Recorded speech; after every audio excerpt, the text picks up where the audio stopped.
네. 자, 오늘부터 우리가 시편에 있는 말씀을 같이 보게 됩니다. 오늘 우리가 읽었던 시편 73편부터 83편까지 아삽이라는 그 시인이 지은 시입니다. 아삽이 누구냐면 다윗 왕 시대에 성전에서 악기를 연주하며 찬송을 담당하는 직무를 맡았던 그 성가대 찬양대의 대장을 말하는 거예요. 그 사람이 그 일들을 했던 사람이 시편을 기록해내면서 여러 가지 하나님에 대한 고백에 대한 이야기를 하고 있는 겁니다. 특별히 오늘 시편 73편부터 83편에 있는 말씀 중에 그가 하나님의 이름을 부르는데 어떻게 부르냐면 엘로힘이라는 하나님을 부르고 있어요. 그 무슨 말이냐면 하나님의 이름의 전능자이신 하나님이라고 말하면서 표현하고 이야기하고 있는 겁니다. 세상에 대한 하나님의 거룩한 통치 그리고 그분에 대한 주권을 중심으로 아삽이라는 시인이 지금 시를 기록해 놓고 있는 겁니다. 오늘 우리가 읽은 73편에 있는 말씀은 세상에서 보니 악인들이 번영하고 있다는 거예요. 세속적인 가치관으로 인해서 악한 이들이 세상에서 흥하여지는 일들이 있다는 거예요. 그 일을 보고 정말로 번뇌하지 않을 수 없고 고민하지 않을 수 없는 그 이야기를 하고 있는 겁니다. 하나님께 올바른 신앙의 삶의 모습을 살았던 시인, 또 무엇이 옳은지 무엇이 그른지에 대한 늘 갈급함으로 내 삶에 고민을 가지고 살았던 신앙인이 한 사람, 그 한 사람이 악인들의 형통함을 보고 고민에 빠지기 시작한 거예요. 1절에 보니까 하나님이 참으로 이스라엘 중 마음이 정결한 자에게 선을 행하시나니 라고 말해요. 하나님은 분명히 이스라엘 백성 중에 마음이 정결한 자에게 하나님의 선을 베풀어 주시는 분이신데 2절부터 보니까 내가 시험 들었다는 거예요. 나는 거의 넘어질 뻔하였고 나의 걸음이 미끄러질 뻔하였으니 라고 말해요. 이 하나님의 거룩하신 선하심, 어떻게든지 하나님 안에 살려고 하는 많은 사람들, 그 사람들에게 선을 베푸시는 하나님이신데 보니까 많은 사람들이 악함에도 불구하고 세상에 번영을 누리고 있다는 거예요. 그 광경을 보고 내가 넘어질 뻔하였다는 거예요. 그것이 아닌가? 그것이 아닌가 보다 할 뻔 봤다는 거예요. 걸음이 미끄러질 뻔했다는 거예요. 내가 하나님을 향하여 한 걸음 한 걸음 전진하는데 그 걸음이 아닌가 보다 하고 뒤돌아볼 뻔 봤다는 거예요. 여러 가지 일들이 있겠습니다만은 악인들이 세상에서 형통하고 번성하고 창성하고 건강하고 삶 가운데 악인들이 너무나도 잘 되는 세상의 모습을 보고 선인이었던 하나님을 섬기는 많은 믿음의 사람들이 시험에 들고 있다고 이야기하고 있는 거예요. 그럼 악인들은 어떻습니까? 악인들은 가만히 들여다보니까 탐식이 있고 교만하고 어리석고 능욕이 있고 압제가 있고 허탄하고 교만하기도 하며 6절부터 계속 그 이야기를 하고 있어요. 보니까 그러므로 교만이 그들의 목걸이요 강포가 그들의 옷이며 살찜으로 그들의 눈이 솟아나며 그들의 소득은 마음의 소음보다 많으며 그들은 능욕하며 악하게 말하며 높은 데서 거만하게 말한다고 해요. 그럼에도 불구하고 그들이 잘 돼요. 번영을 누리고 형통함을 누리게 됐다는 거예요. 이 광경을 보고 시인이 내가 실족하지 않을 수 없구나, 내가 넘어지지 않을 수 없구나 라고 이야기하고 있는 거예요. 하나님은 그들의 삶을 절대로 인정해 주시지 않으셔요. 그들이 아무리 뭐가 잘 되고 잘 되어도 하나님은 그들의 삶을 인정하시지 않으셔요. 그 타락한 모습을 보고 영적인 무가치로 살아가는 그런 신앙의 삶의 모습이 아니라 세상적인 삶의 모습을 살고 있는 사람들을 하나님은 절대로 내버려 두지 않는다는 거예요. 오늘 이 아삽의 시인이 그 이야기를 하고 있는 겁니다. 그러면 참된 형통은 뭡니까? 참된 형통은 악인들의 길을 쫓는 것이 아니에요. 악인들이 잘 되니까 그 길을 쫓아가는 삶이 형통의 삶이 아니라는 거예요. 마음에 번민이 일어나고 고민이 일어나요. 나도 저렇게 해볼까라는 생각이 들어요. 저렇게 하면 저 사람들처럼 잘 될까 하는 마음이 있어요. 그러나 그리스도인들, 하나님의 사람은 그 길에 빠져서는 안 된다는 거예요. 3절에 보니까 이는 내가 악인의 형통함을 보고 오만한 자를 질투하였습니다 라고 후회하고 있어요. 그렇게 해볼까? 내가 시험 들었는데 내가 그들 보니까 부러워요. 그래서 나도 그렇게 살아볼까 하니까 내 안에 이 여러 가지 그 악인의 형통함을 보고 질투하는 마음이 내 안에 있었다는 거예요. 또 가만히 들여다보니까 4절부터 보면 악인은 아주 건강하대요. 그리고 고난과 재난이 없대요. 평안하고 재물은 갈수록 더해간다는 거예요. 4절부터 보면 죽을 때에도 고통이 없고 그 힘이 강건하며 사람이 당하는 고난이 그들에게는 없고 사람이 당하는 재난도 그들에게는 없나니 라고 말해요. 그래서 내가 시험 들지 않을 수 없다는 거예요. 그런데 14절에 보면 그가 그렇게 말해요.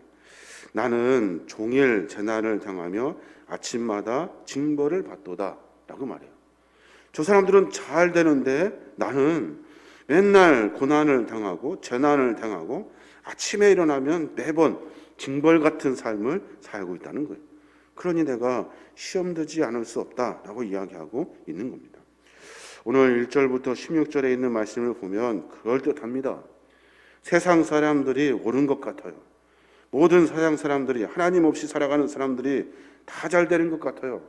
신앙 안에 산다는 것이 고난이고 괴로움이고 아픔이고 매달 벌만 받는 것 같고 나는 죄인이어서 매번 그렇게 사는 것 같은 그런 인생의 후회스러운 모습이 그 안에 들어있다는 거예요.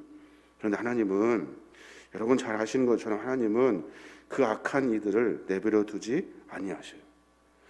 요즘에 신문을 보고 뉴스를 보면 많은 일들이 있습니다. 정치인들을 가만히 들여다보면 정말로 똥 묻은 개가 무슨 겨 묻은 개 나물 하듯이 자기들의 그 죄악을 다 감추고 숨기고, 그런데도 세상에서 잘 돼요.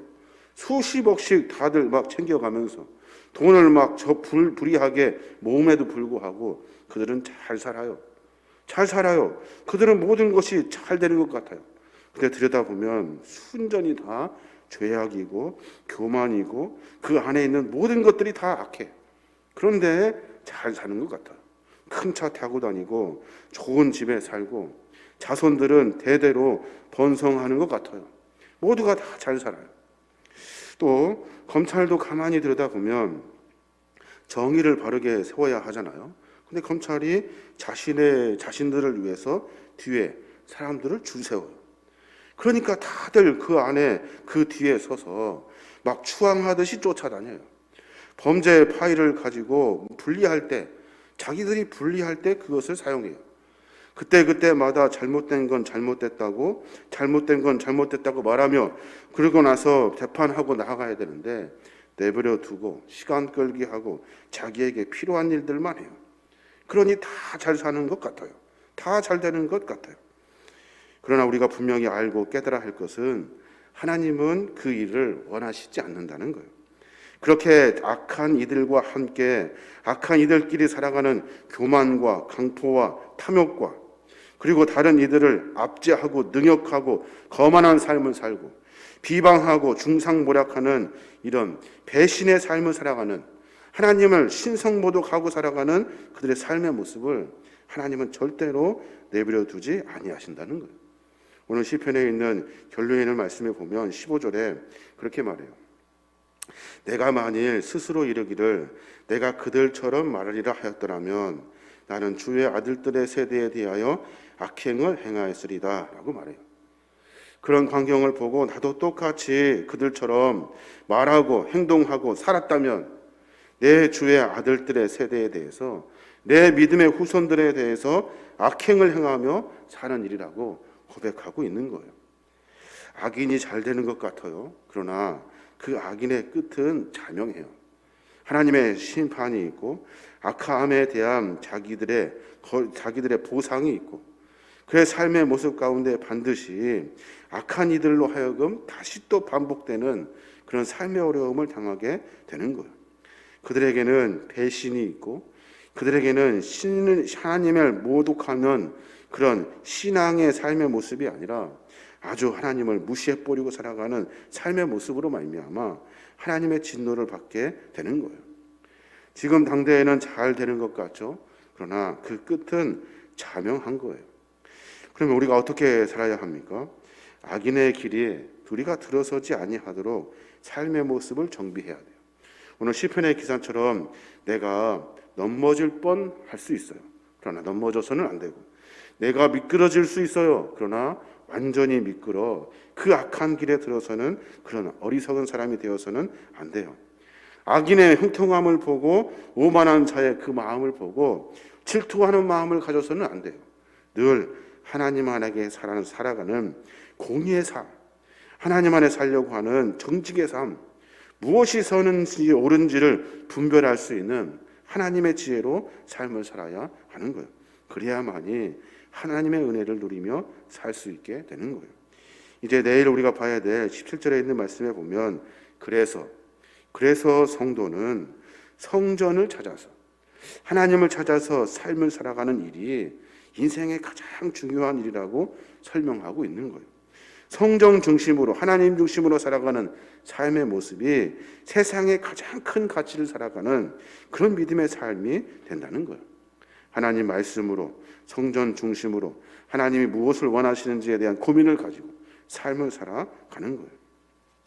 오늘 하루의 삶 가운데 여러 일들이 있습니다. 뉴스를 보면 참 뉴스가 어이가 없을 만큼 여러 가지 뉴스가 왜곡되게 보도되고 있고 그 뉴스를 보고 다시 재해석해야 되는 이런 어려운 상황 가운데 있어요. 언론도, 검찰도, 정치도, 대통령 선거도 모든 것이 다 엉망진창이 돼버리고 있어요. 우리가 하나님의 말씀 안에서 무엇이 옳은지 무엇이 그른지 구별할 수 있어야 하고 세상 사람들이 잘 되는 것을 보고 부러워하고 넘어질 일이 아니라 잘못은 잘못이다라고 말하고 그리고 악한 길에 떠나서 하나님의 거룩한 백성의 삶을 살아야 하는 거예요. 오늘 15절의 말씀과 같이 내가 만일 스스로 그래 그것이 좋겠다라고 말한다면 내 후손들이 악함의 길에 계속해서 빠져들게 된다는 거예요. 내가 정신을 차려야만이 내 후손들, 내 믿음의 자녀들, 내 다음 세대들이 하나님 안에 바르게 세워갈 수 있다는 거예요. 나뿐만이 아니라 내 후대들 많은 사람들에게 하나님의 선한 모습을 보여야 한다고 이야기하고 있는 겁니다. 오늘 하루 가운데 그런 고백이 있었으면 좋겠어요. 하나님, 좋은 것, 화려한 것, 그리고 누릴 수 있는 많은 재물들 하나님 거기에 한눈 팔지 않고 하나님이 원하시는 것이 무엇인지 하나님의 거룩한 은혜를 소망할 수 있는 그런 내 안에 욕심을 버릴 수 있는 그런 삶을 살 수 있도록 도와주십시오. 내가 악한 일들 그런 것들에 부러워하며 살아가는 것이 아니라 하나님의 거룩한 은혜를 사모할 수 있는 신앙인이 되게 해주십시오. 이런 고백이 우리 안에 있어야 하는 줄로 믿습니다. 하루 가운데 그런 거룩한 고백으로 말미암아 악함을 이기고 그리고 또 악한 행함을 우리가 극복하고 무엇이 옳은지 우리의 삶을 통해서 그들에게 보여주는 거예요.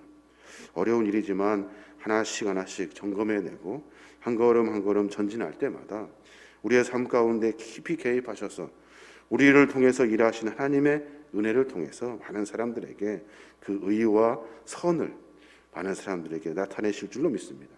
이런 귀한 믿음의 삶을 통해서 승리하시는 저와 여러분이 되시길